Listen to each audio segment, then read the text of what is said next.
Cada vez que la Reserva Federal de Estados Unidos se pronuncia, los mercados del mundo contienen la respiración. Un simple cambio en su tasa de interés puede alterar el precio del dólar, mover millones en inversiones globales y redefinir las condiciones económicas de países a miles de kilómetros. Pero, ¿por qué? ¿Cómo una decisión tomada en Washington, D.C. puede afectar la vida cotidiana de alguien en Buenos Aires, Bogotá o Ciudad de México? La respuesta está en el sistema financiero internacional.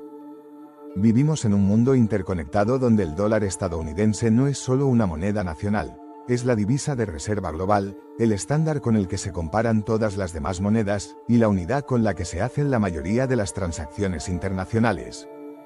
Cuando la Fed, la entidad que regula el costo del dinero en Estados Unidos, cambia sus tasas, está modificando el precio del dólar, y por ende, el precio del dinero a nivel mundial.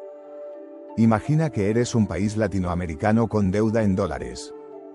Si la Fed sube sus tasas, el costo de esa deuda aumenta automáticamente, porque los inversores exigen mayores rendimientos para prestarte. Tu economía se vuelve más vulnerable, tus pagos más caros, y si además tu moneda local se devalúa, pagas todavía más. Esto no es teoría, es lo que ocurre una y otra vez en la región, cada vez que Estados Unidos endurece su política monetaria. Pero el efecto va más allá de la deuda. Muchos países de América Latina dependen de capital extranjero para financiar su desarrollo. Fondos de inversión, bancos, empresas multinacionales. Todos buscan dónde colocar su dinero. Y cuando la Fed sube las tasas, invertir en bonos del Tesoro estadounidense se vuelve más atractivo, más seguro y más rentable. ¿El resultado? El dinero fluye de vuelta a Estados Unidos, y los países emergentes sufren lo que se conoce como fuga de capitales. Y cuando ese dinero se va, las monedas locales se debilitan. El peso, el real, el sol, todos pierden valor frente al dólar. Esto encarece las importaciones, eleva la inflación y golpea directamente al ciudadano común, desde el precio del pan hasta el del combustible. Lo irónico es que, aunque América Latina no decide la política de la Fed, sí sufre muchas de sus consecuencias más duras. Ahora bien, ¿por qué la Fed sube o baja las tasas de interés? Principalmente para controlar la inflación y mantener la estabilidad económica dentro de Estados Unidos. Cuando la economía está caliente, es decir, cuando hay mucho consumo, mucha inversión y los precios suben, la Fed puede subir las tasas para enfriar un poco el sistema. Y cuando hay recesión o desaceleración, baja las tasas para estimular el crédito y el gasto. Pero lo que es bueno para Estados Unidos no siempre lo es para los demás. En 2022 y 2023, por ejemplo, la Fed llevó a cabo una de las subidas de tasas más agresivas de su historia reciente para frenar la inflación post-pandemia. Esto causó una verdadera sacudida en América Latina. Países como Chile, Colombia y México vieron cómo sus monedas se depreciaban rápidamente, y muchos tuvieron que subir sus propias tasas para no quedarse atrás. Esto nos lleva a un fenómeno delicado, la importación de inflación. Si el dólar se fortalece y las monedas latinoamericanas se debilitan, todo lo que se compra en dólares se vuelve más caro. Energía, tecnología, alimentos, todo sube. Es una cadena que empieza en una oficina de la Fed, pero que termina en la mesa de cada familia latinoamericana. Y, sin embargo, no todo es negativo. Hay países que se benefician en ciertos contextos.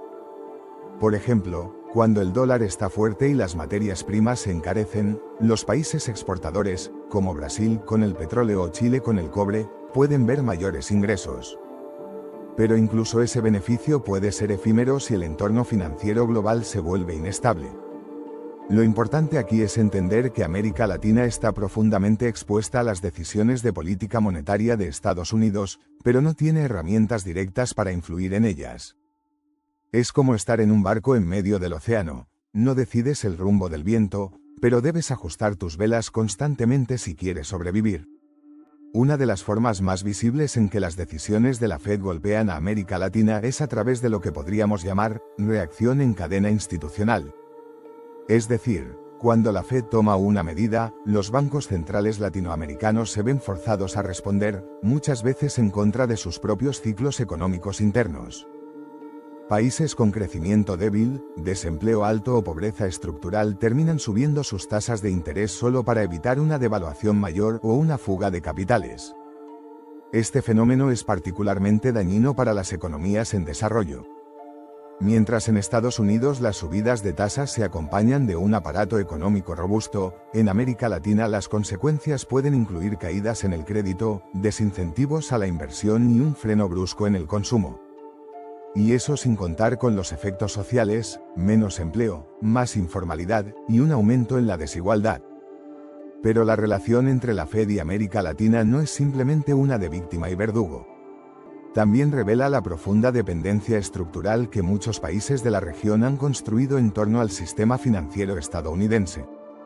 Durante décadas, gobiernos y empresas han emitido deuda en dólares, acumulado reservas en dólares y construido economías que dependen fuertemente del comercio con Estados Unidos. Por eso, cada movimiento de la Fed actúa como un eco financiero que rebota en los cimientos mismos del continente. Tomemos un ejemplo reciente. En 2023, cuando la Fed alcanzó una tasa de interés cercana al 5,25%, países como Argentina, con una economía frágil y una inflación endémica, enfrentaron una presión brutal sobre su moneda y sus reservas. El resultado fue una aceleración de la inflación, pérdida del poder adquisitivo y un ciclo de devaluaciones constantes. En ese mismo periodo, países con políticas más sólidas, como Brasil o México, tuvieron que endurecer su postura monetaria para mantenerse competitivos, incluso a costa de su propio crecimiento. Esta dinámica plantea una pregunta crucial: ¿puede América Latina protegerse de los vaivenes de la Fed? La respuesta corta es sí, pero no es fácil. Una de las estrategias más discutidas es la desdolarización gradual de las economías, es decir, disminuir la dependencia del dólar en transacciones, reservas y deuda. Algunos países han buscado diversificar sus relaciones comerciales, fortalecer sus monedas locales o crear alianzas regionales. Pero el camino es largo y está lleno de desafíos, porque el dólar sigue siendo la referencia obligada. Otra vía es la acumulación de reservas internacionales, lo cual permite a los países amortiguar los golpes externos. También se ha impulsado el uso de monedas alternativas para el comercio bilateral, como el yuan chino o el euro, aunque aún en niveles muy bajos. Sin embargo, estas medidas son preventivas y de largo plazo. En el corto plazo, América Latina sigue reaccionando, más que anticipando. Y en este punto es necesario detenerse a reflexionar: ¿es justo un sistema donde las decisiones de un solo país afectan desproporcionadamente a decenas de naciones? ¿No debería existir una mayor autonomía financiera regional, o al menos mecanismos más equilibrados de coordinación económica internacional? La realidad es que vivimos en una economía global altamente asimétrica. Lo que para Estados Unidos es una decisión técnica, para América Latina puede convertirse en una crisis política o humanitaria. Cuando la Fed actúa para controlar la inflación estadounidense, puede sin querer provocar inflación importada en los países vecinos. Cuando busca proteger su mercado laboral, puede generar desempleo en otras partes del mundo. Esta es una de las grandes tensiones del orden económico global, la concentración de poder monetario en una sola institución.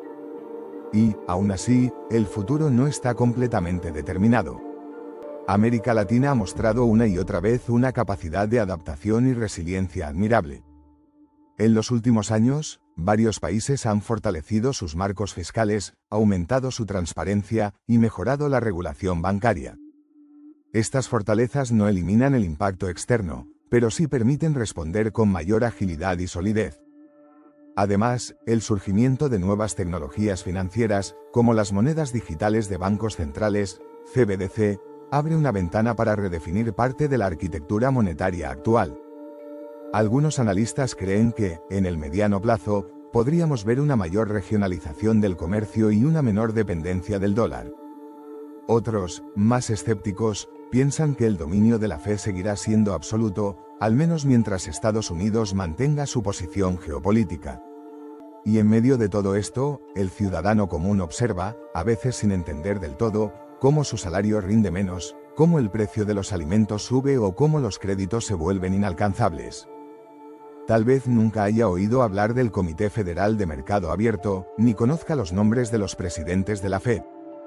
pero sus decisiones lo tocan, lo afectan, lo condicionan. En el fondo, este tema no solo trata de tasas de interés o tipos de cambio. Trata de poder. De quién lo tiene y de quién lo padece.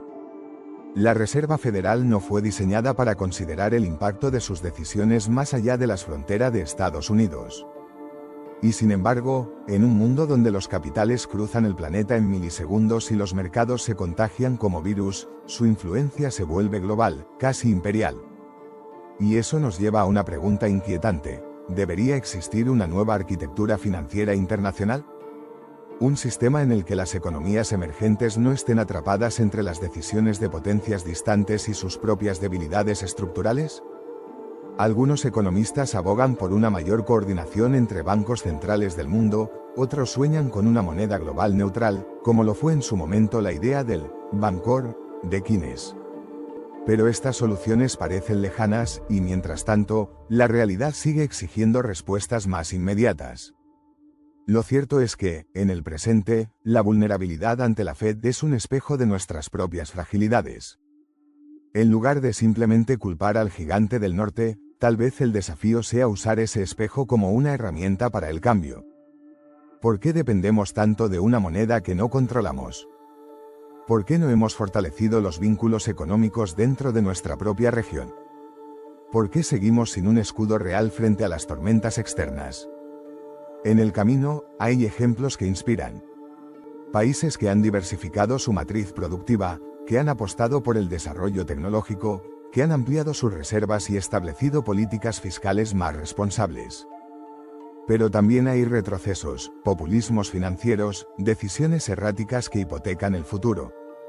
América Latina está atrapada entre la esperanza y el riesgo, entre la posibilidad de construir autonomía y la realidad de su dependencia. Y sin embargo, no todo está perdido. Entender el funcionamiento de la Fed, sus ciclos, sus motivos, sus mecanismos internos, es también una forma de ganar terreno. El conocimiento económico no debe ser un privilegio de élites o tecnócratas. Debe ser una herramienta de soberanía ciudadana. Porque solo una sociedad informada puede exigir a sus líderes decisiones más estratégicas, más independientes, más pensadas. Tal vez no podamos cambiar el sistema monetario mundial desde nuestros países, pero sí podemos aprender a jugar mejor el juego. Elegir cuándo emitir deuda, cómo diversificar nuestros socios comerciales, en qué monedas ahorrar, qué tipo de bancos centrales queremos tener. Y más importante aún, podemos exigir políticas que piensen en el largo plazo, no solo en la próxima elección. Es en esa tensión entre lo externo y lo interno donde se juega el destino económico de América Latina. La Fed seguirá actuando en función de los intereses estadounidenses, y está en su derecho. Pero nosotros, desde este lado del mapa, debemos dejar de actuar como si estuviéramos condenados a obedecer. La historia económica del siglo XXI aún se está escribiendo. Y América Latina puede decidir si la escribe como víctima, o como protagonista. Porque tal vez el verdadero poder no esté solo en controlar una tasa, sino en entender que el futuro económico de una región no depende únicamente de lo que sucede en Washington, sino de lo que estamos dispuestos a construir desde aquí.